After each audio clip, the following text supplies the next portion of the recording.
esas brechas tan grandes. Sin embargo, en este momento lo que creemos es que con esta cobertura de las 13,675 vacantes, podríamos llegar a estar cercano a estos indicadores que plantea la propia Organización Mundial de la Salud. Bueno, esto es lo que se dijo esta mañana, y justamente para hablar sobre este tema de los médicos, de las médicas especialistas que hacen falta en los hospitales de México, principalmente en los que se encuentran en las comunidades aisladas o rurales, ya tenemos en la línea telefónica a Mario Camp, economista, a quien le doy la bienvenida a este espacio informativo. Mario, ¿cómo estás? Muy buenos días. Buen día, Selena, ¿qué tal? ¿Cómo están? Bien, muchas gracias por tomarnos esta llamada, Mario, y profundizar sobre este tema que está ocurriendo no de ayer, no es un tema nuevo. El presidente lo acaba de posicionar hace algunas semanas sobre contratar a médicos especialistas cubanos, estos para cubrir el déficit, pero vamos a hablar más allá, ahora sí que del principio de este anuncio, de este anuncio, porque cuando se toma esta decisión es justamente porque estamos muy atrasados en cuestión de que la cobertura médica alcance para todos y todas. En ese sentido, profundizar sobre el neoliberalismo y qué tanta culpa tiene en que hoy estemos como estemos. Sí, bueno, yo creo que los servicios de salud en México, comparados con el resto de los países de América Latina o de países europeos, su cobertura es baja. Cuando en América Latina hubo una expansión de los servicios públicos de salud muy fuerte en los últimos años, en México pues nos atrasamos. Incluso en los últimos años, a partir del 2012-2013, el gasto en salud pública como proporción del PIB bajó de aproximadamente 3%. El del PIB, hay que recordar que nos acerca al tamaño de una economía, y bajó el peso del sector salud del 3 al 2.5%, cuando la verdad es que aumentó en casi todos los países. Estamos hablando, pues, de que en México confiamos demasiado en los servicios privados contra la salud pública, algo que va a contracorriente, por ejemplo, con los países europeos, Canadá, que tienen muy buenos sistemas de salud, y eso ocasiona que nuestro sistema, por supuesto, subinvertido, fragmentado, ¿no? Acuérdate que el sector privado generalmente pues tiende a atender a aquellos que pueden pagar un servicio privado, ¿no? Claro. Y eso implica que quedan fuera del sistema muchas personas, particularmente las del medio rural. De ahí la importancia, pues, de fortalecer los esfuerzos para llegar a estas comunidades, ¿no?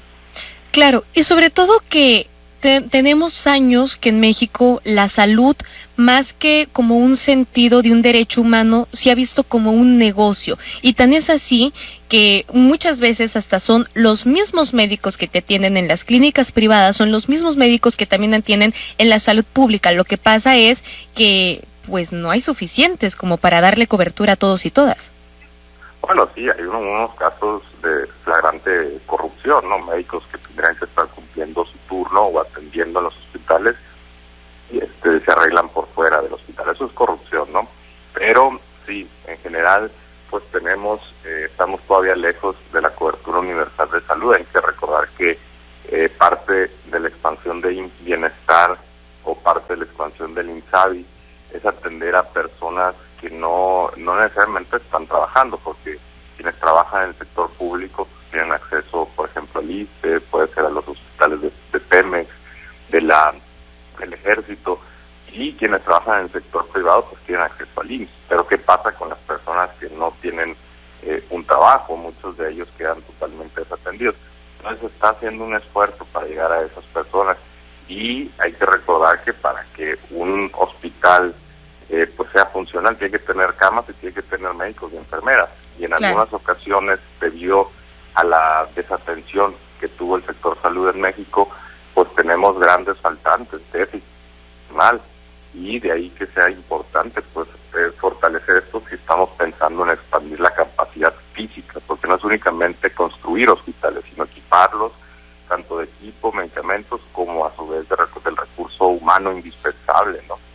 Claro, y a mí me llama mucho la atención también el orden en el que el presidente ha venido tomando decisiones. Por un lado, la creación del INSABI, con lo cual ya se le da cobertura, digamos, a todas las personas independientemente de que éstas cuenten con un seguro, ya sea IMSS, ISSSTE, ISSSTESON, que se les pueda dar esta cobertura médica. Por otro lado, estamos viendo el tema de infraestructura, que ya se ha empezado a invertir en la remodelación de ciertos hospitales que ya estaban o en la creación de nuevos hospitales en donde no había, pero ahora vemos como que estuvo también, el tema de los medicamentos que se aprobó que ahora sí México pueda comprarle al mejor postor y no necesariamente a quienes les digan que tienen que comprar, que sabíamos que muchas veces estos medicamentos se vendían a un precio sumamente inflado. Y finalmente, que ahora creo que es como que el factor más importante, la cuestión de los médicos especialistas, que cuando el presidente anunció que se iban a traer a médicos cubanos, pues muchas personas se asustaron y empezaron justamente con las fake news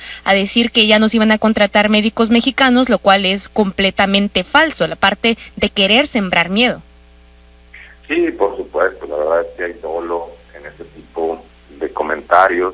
Son unos cuantos médicos los que llegan y además llegan a atender a comunidades remotas, donde pues sí, en muchas ocasiones pues, no se encuentran, no hay médicos. Aquí en Sonora podemos ver que en algunas comunidades, por ejemplo, indígenas, pues no hay quien quiera ir.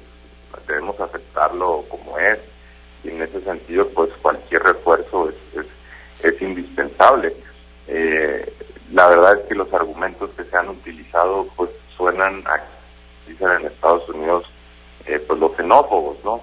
La gente que está en contra de que lleguen a su país personas de otra nacionalidad. Se utiliza, por ejemplo, el argumento recurrente de que las personas allende las fronteras vienen a robar los trabajos, ¿no?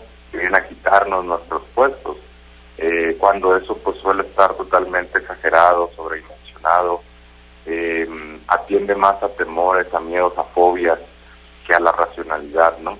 Aquí estamos hablando de un personal que llega a complementar los esfuerzos, ¿no? Incluso en los últimos años, irónicamente, se ha elevado el número de especialistas que se están incorporando a la formación, ¿no? Se está incrementando y por otro lado algunos todavía tienen el descaro de decir que se están reduciendo cuando no es cierto. Muchos de estos personajes se han identificado, por cierto, con personas ligadas a partidos, ¿no? Por supuesto se trata de utilizar el contexto y la coyuntura, sacarla de contexto para infundir miedo, ¿no? Pero aquí tenemos que ser muy cuidadosos con identificar cuáles son los problemas estructurales del sector salud en México y atenderlos. Lo peor que podemos hacer es quedarnos cruzados de manos cuando hay muchísima inversión y muchísimo personal que se tiene que seguir contratando, ¿no? Totalmente, y sobre todo que estamos hablando de la vida de las personas. Mario Campa, te agradezco muchísimo que nos hayas tomado esta llamada para profundizar sobre este tema.